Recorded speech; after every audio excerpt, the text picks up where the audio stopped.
Hi hello friends, ನಮಸ್ಕಾರ. Welcome to my YouTube channel. ಇವತ್ತು ನಾನು ನಿಮಗೆ ಈರುಳ್ಳಿ ಬೇಳೆ ಸಾರು ಹೇಗೆ ಮಾಡೋದು ಅಂತ ತೋರಿಸ್ಕೊಡ್ತಾ ಇದ್ದೀನಿ. ಬನ್ನಿ ನೋಡೋಣ.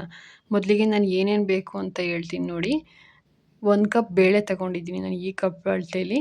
2 ಈರುಳ್ಳಿ ತಗೊಂಡು ನಾನು ಉದ್ದುದ್ದ ಹಚ್ಚಿಟ್ಕೊಂಡಿದ್ದೀನಿ ನೋಡಿ.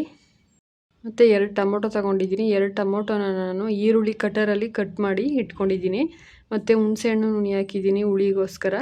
ಮತ್ತು ಸ್ವಲ್ಪ ಕಾಯಿ ತುರಿ ತಗೊಂಡಿದ್ದೀನಿ.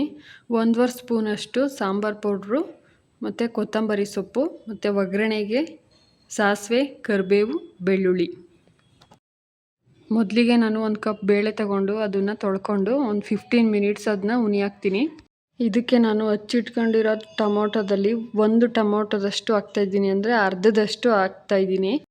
ಈಗ ಈ ಬೇಳೆ ಮತ್ತು ಟೊಮೊಟೊನ 1 ವಿಸಲ್ ಕೂಗಿಸ್ಬೇಕು ನೋಡಿ. ನಾನು ಲಿಡ್ನ ಕ್ಲೋಸ್ ಮಾಡಿ ಇದನ್ನ 1 ವಿಸಲ್ ಕೂಗಿಸ್ಕೊತೀನಿ. ಈಗ ಬೇಳೆ ಮತ್ತು ಟೊಮೊಟೊನ 1 ವಿಸಲ್ ಕೂಗಿಸಿದ್ದೀನಿ.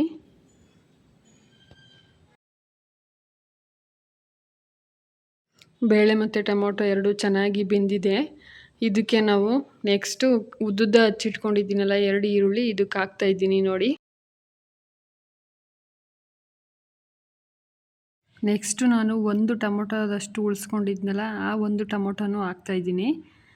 ನಂತರ ಇದಕ್ಕೆ ನಾನು ಹುಣಸೆ ರಸ ಹಾಕ್ತಾಯಿದ್ದೀನಿ ನೋಡಿ. ಅದನ್ನೆಲ್ಲ ಸ್ವಲ್ಪ ಚೆನ್ನಾಗಿ ಮಿಕ್ಸ್ ಮಾಡ್ಕೊಳ್ಳಿ. ನಾನು ಇದಕ್ಕೆ 1.5 ಸ್ಪೂನಷ್ಟು ಸಾಂಬಾರು ಪೌಡ್ರನ್ನ ಹಾಕ್ತಾಯಿದ್ದೀನಿ. ನಿಮಗೆ ಖಾರ ಜಾಸ್ತಿ ಬೇಕು ಅಂತಂದರೆ 2 ಸ್ಪೂನಷ್ಟು ಹಾಕೋಬಹುದು. ಸಾಂಬಾರು ಪೌಡ್ರು ಹಾಕಾದ್ಮೇಲೆ ನಾನು ಇದಕ್ಕೆ ಕಾಯಿ ತುರಿನ ಆ್ಯಡ್ ಮಾಡ್ತಾಯಿದ್ದೀನಿ.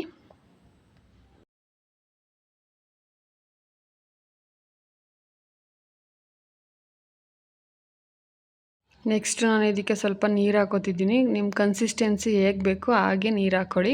ಸ್ವಲ್ಪ ಗಟ್ಟಿಯಾಗೆ ಮಾಡ್ಕೊಳ್ಳಿ. ನೀರು ಜಾಸ್ತಿ ಹಾಕಿದ್ರೆ ಸ್ವಲ್ಪ ನೀರು ಬಿಟ್ಕೊಂಡಂಗೆ ಆಗುತ್ತೆ, ಅದಕ್ಕೆ ಸ್ವಲ್ಪನೇ ನೀರು ಹಾಕ್ಕೊಳ್ಳಿ. ನೆಕ್ಸ್ಟು ರುಚಿಗೆ ತಕ್ಕಷ್ಟು ಉಪ್ಪು ಹಾಕೋತಾ ಇದ್ದೀನಿ. ಎಲ್ಲ ಹಾಕೊಂಡಾದ್ಮೇಲೆ ಲಿಡ್ನ ಕ್ಲೋಸ್ ಮಾಡಿ 1 ವಿಷಲ್ ಕೂಗಿಸ್ಕೊತೀನಿ ಇದನ್ನು. ಈಗ ಒಗ್ಗರಣೆಗೆ ರೆಡಿ ಮಾಡ್ಕೊತಾ ಇದ್ದೀನಿ ನೋಡಿ. ಒಂದು ಚಿಕ್ಕ ಬಾಣಲಿ ಇಟ್ಟು ಅದಕ್ಕೆ ನಾನು 1 ಸ್ಪೂನ್ ತುಪ್ಪ ಹಾಕ್ತಾಯಿದ್ದೀನಿ. 1 ಸ್ಪೂನ್ ತುಪ್ಪ ಹಾಕಿ, ತುಪ್ಪ ಕಾದ್ಮೇಲೆ ಅದಕ್ಕೆ ನಾನು ಸ್ವಲ್ಪ ಸಾಸಿವೆ ಹಾಕ್ತಾಯಿದ್ದೀನಿ. ಸಾಸಿವೆ, ಬೆಳ್ಳುಳ್ಳಿ, ಕರಿಬೇವು. ಬೇಕು ಅಂದರೆ ನೀವು ಒಣಮೆಣ್ಸಿಕಾಯಿನೂ ಹಾಕೋಬಹುದು. ನಾನು ಇಲ್ಲಿ ಹಾಕಿಲ್ಲ, ಯಾಕೆ ಅಂದರೆ ಮೆಣಸಿಕಾಯಿನ ಯಾರೂ ತಿನ್ನಲ್ಲ ಅಂತ ನಾನು ಹಾಕಿಲ್ಲ ನೋಡಿ. ಈಗ ಸಾಂಬಾರು 1 ವಿಸಲ್ ಕೂಗಿಸ್ಕೊಂಡಿದ್ದೀನಿ, ಅದು ವಿಸಲ್ ಹೋಗಿದೆ ನೋಡಿ. ಎಲ್ಲ ಚೆನ್ನಾಗಿ ಬೆಂದಿದೆ. ಇದಕ್ಕೆ ನಾನು ಸಣ್ಣದಾಗಿ ಹಚ್ಚಿಟ್ಕೊಂಡಿರುವಂತಹ ಕೊತ್ತಂಬರಿ ಸೊಪ್ಪನ್ನ ಇದಕ್ಕೆ ಆ್ಯಡ್ ಮಾಡ್ತಾಯಿದ್ದೀನಿ ನೋಡಿ.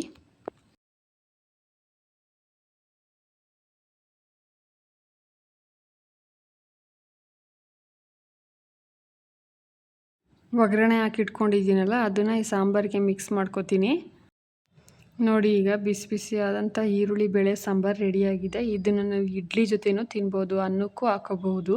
ತುಂಬ ಚೆನ್ನಾಗಿರ್ತದೆ ಫ್ರೆಂಡ್ಸ್. ಒಂದು ಸಾರಿ ಟ್ರೈ ಮಾಡಿ ನೋಡಿ. ರೆಸಿಪಿ ಇಷ್ಟ ಆಗಿದ್ದರೆ ಲೈಕ್ ಮಾಡಿ, ಶೇರ್ ಮಾಡಿ ಮತ್ತು ನನ್ನ ಚಾನಲ್ನ ಸಬ್ಸ್ಕ್ರೈಬ್ ಮಾಡ್ಕೊಳ್ಳಿ. Thank you.